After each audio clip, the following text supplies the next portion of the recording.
The G2 Max scooter by Ninebot and Segway. We're going to be going through everything you need to know in this video, so strap into your seats and get ready to know everything you need to know about this device. If you want to check out timestamps to jump around, go for it. One of the biggest upgrades you get for the $300 difference between the G30 and the G2 Max is that you have the two rear suspension shocks as well as the front shock absorber. This makes for the smoothest of rides that you could ever have, and we'll be going through all of that. That front shock absorber really is a game changer, making your ride smoother than ever. Next, the G2 also comes with side reflectors, which are great at night, and then you'll get those rear shock absorbers, which come in handy and are great. I don't think they're adjustable, but in general, you get two big shock absorbers on the back that eat up almost all the bumps. Next, getting into the G2 Max motor, you have a high performance motor, 1,000-watt maximum output, which is nicely housed inside of the deck. Segway recommends a max slope of 22% at 165 pounds of weight, so make sure that if you're doing this would probably be the max ramp that you would want to go at, and make sure that you're at the proper weight requirements, or you might damage the battery. I really don't know, but I'd say maybe. We'll also be covering the headlight as well as the night riding features, as well as the turn signals and how that all goes, so stick around or just check out those timestamps in the description below. Getting back to the turn signals, they work well and are visible during the day or nighttime riding. And if you somehow misplace your device, you'll be able to find it with Apple Find My features, which is automatically integrated. It has a 10-inch self-sealing tubeless tire. Now getting to unboxing your scooter, it's very easy, simple. It's all basically put together. It takes 3 simple steps: taking it out, unlatching it, opening it, and then inserting the handlebars. And after that, you'll be screwing in the handlebars with 6 screws specifically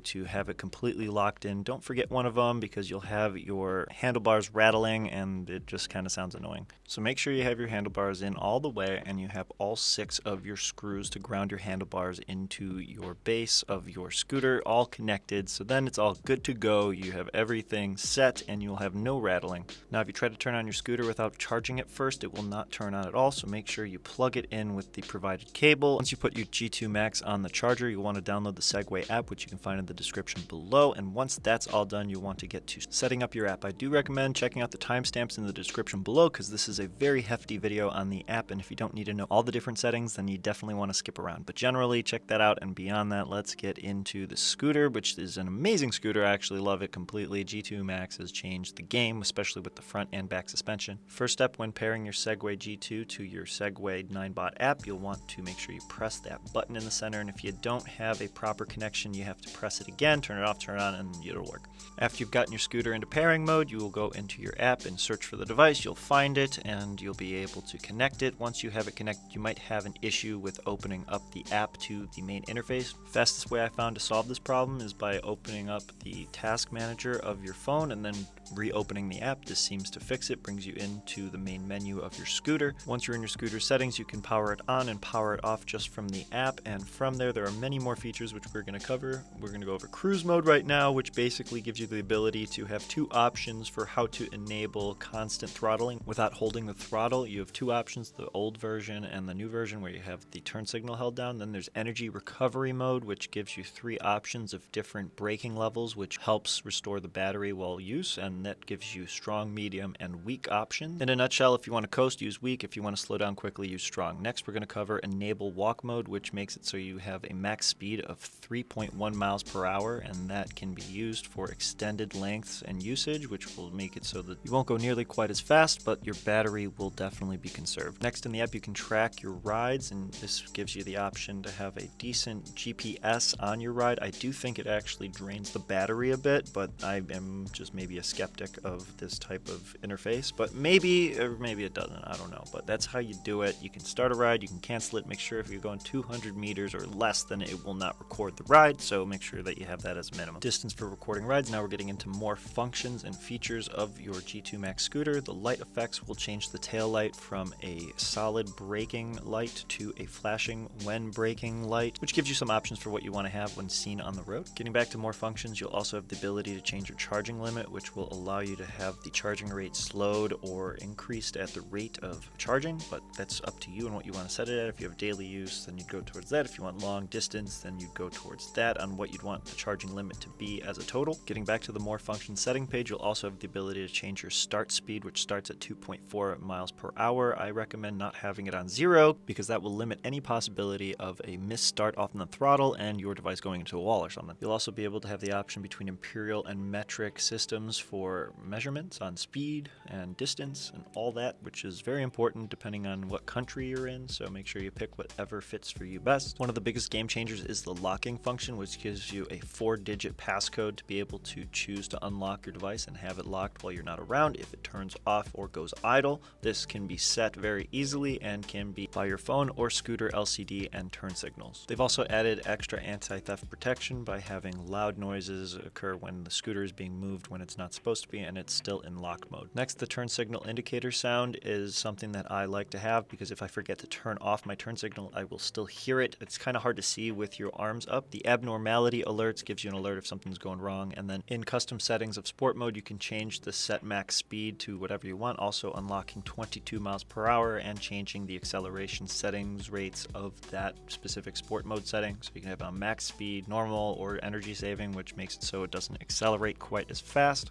Also, make sure you turn on the sport mode upper limit setting that's in that more functions setting page. Lastly, we're going to cover the Segway Ninebot Labs, which has a couple of different features such as traction control systems, which is a beta which helps with slippery roads, I suppose, and then location vehicle, which allows you to turn on Find My function for the Apple devices, which gives you an extra device in your settings, which is natively integrated with the Apple Find My app, which is synonymous with an Apple AirTag being attached to it. It is in itself its own AirTag device, which can be scanned, and when it's on low power mode, it will notify you within the app that you need to put it back on the charger. You can also set a custom choose emoji, which I just went with the scooter. It just made the most sense, and will be registered to your Apple ID, which if you do want to sell this scooter or get rid of it, make sure you unpair from the Find My app because it will still be locked unless you remove it from your devices. Getting into device info, you can go over your total mileage, your vehicle temperature, your serial number, your master control, your battery, and your Bluetooth firmwares. You can also check and update your firmware directly within the device info section, but if you do have a serious firmware update, you'll be notified on the main page of your app. Make sure that you give your firmware a proper time and don't close out of the app or turn off your device. Also, make sure you charge up your battery all the way. Battery details gives you a lot of insight into your battery, what temperature is, and all that other stuff. Now, within the app, you have the ability to turn on and unlock your device, which you will also need to unlock every time if you have your lock function set up, but this gives you pretty much everything you need to know about the app other than make sure you to charge up your battery all the way before first usage. And if you do have multiple scooters, you will be able to view multiple scooters at the same time, top left corner. But if you want to reset your scooter, you're going to want to have to go to the more functions section of your app. Once you're in the more functions section, you go to the very bottom and unbind vehicle. You'll have a few notes from Segway regarding unbinding and your routing data being deleted. Then you'll have to put in your